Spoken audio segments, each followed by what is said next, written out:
ঘুমের মধ্যে বোবায় ধরা এর মেডিকেল ব্যাখ্যা কি বা ব্যাপারটা আসলে কি? এখানে কি ঘটে? কেন এমন ঘটে? কাদের ক্ষেত্রে আ বেশি হতে পারে? এটা কি জীবনের জন্য ঝুঁকিপূর্ণ কিনা? এটার সমাধান কি? আ এবং কাদের ক্ষেত্রে সতর্ক হতে হবে?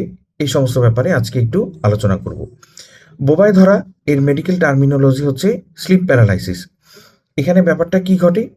ঘুমের মধ্যে বোবায় ধরা আক্রান্ত ব্যক্তি হঠাৎ করে জেগে যায় এবং মনে হয় সে আর কথা বলতে পারছে না, হাত পা নাড়তে পারছে না, ভালোভাবে শ্বাস নিতে পারছে না। অনেকের মনে হয় বুকের উপরে কেউ চেপে বসে আছে বা গলা চিপে ধরে আছে বা ঘরের মধ্যে কেউ আছে।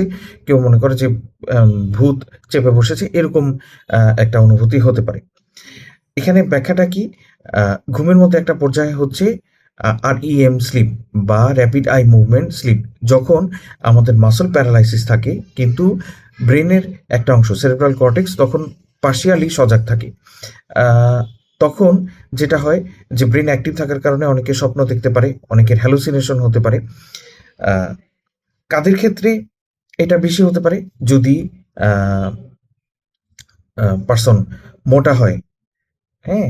কিংবা স্বাস্থ্য ভালো হয় অথবা আ যদি সোজা হয়ে শুয়ে ঘুমায়, সুপাইন পজিশনে ঘুমায়, আ তারপরে যাদের অনেক বেশি স্ট্রেস বা অ্যাংজাইটি থাকে, হ্যাঁ? তাদের ক্ষেত্রে হতে পারে। স্লিপ সাইকেল আ যদি ভালোভাবে না হয়, আ উ যদি ঘুমের ব্যাঘাত ঘটে, হুম? এই সমস্ত ক্ষেত্রে হতে পারে।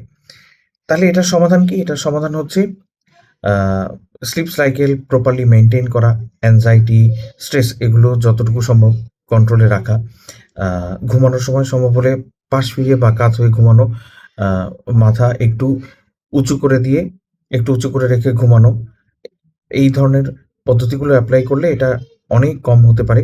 এরপরও যাদের সমস্যা হয় তাদের আ প্রয়োজন হলে ডাক্তারের পরামর্শ অনুযায়ী ঘুমের ওষুধ নিতে পারে। অ্যান্টি ডিপ্রেসেন্ট বা অ্যান্টি অ্যাংজাইটি কিছু মেডিসিন আছে, এগুলো অনেক হেল্পফুল হতে পারে। এটা কি জীবনের জন্য বিপজ্জনক হতে পারে? না, এটা সাধারণত বিপজ্জনক হয় না। কারণ এটার স্থায়িত্ব খুবই কম সময়। বড়জোর কয়েক সেকেন্ড থেকে ১ থেকে ২ মিনিট সর্বোচ্চ। এই সময় যেহেতু ব্রেইনের একটা অংশ সজাগ থাকে যার কারণে আ রোগীর মৃত্যু ঝুঁকি সাধারণত থাকে না। তাহলে কখন সতর্ক হতে হবে? যদি এরকম অ্যাটাক বারবার হয় কিংবা রোগী যদি মোটা হয় কিংবা আ স্লিপ সাইকেল মেইনটেইন করতে পারছে না, আ অনেক বেশি অ্যাংজাইটি, স্ট্রেসে আছে, তাহলে অবশ্যই আ সতর্ক হতে হবে, এগুলো সমাধান করতে হবে। তাহলে এটার অ্যাটাক অনেকাংশেই কমে যাবে। সবাই ভালো থাকবেন, সুস্থ থাকবেন। ধন্যবাদ।